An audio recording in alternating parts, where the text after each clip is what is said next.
Excellencies, colleagues and friends, ladies and gentlemen, I am delighted to send this message to the World Forum for the Culture of Peace.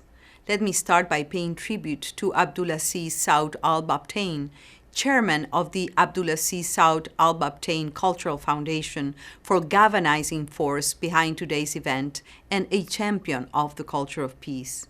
As we mark the 20th anniversary of the UN Declaration and Program of Action on a Culture of Peace, we should recall the words of UNESCO's Constitution.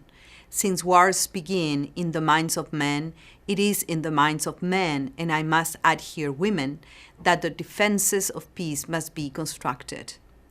Peace is so much more than the absence of conflict and violence.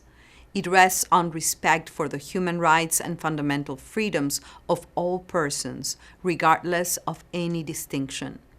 It requires efforts to meet the developmental and environmental needs of present and future generations.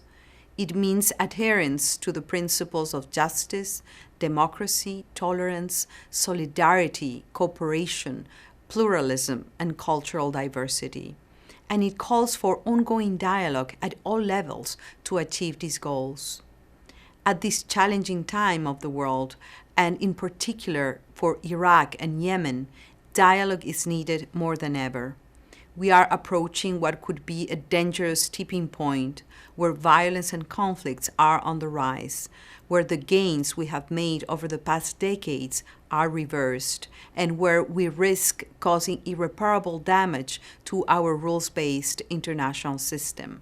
So, while it is tempting to move into firefighting mode to address the multiple crises we face, we must ensure we sow the seeds for sustainable peace by investing in conflict prevention, in peace education, and in intercultural and interfaith dialogue.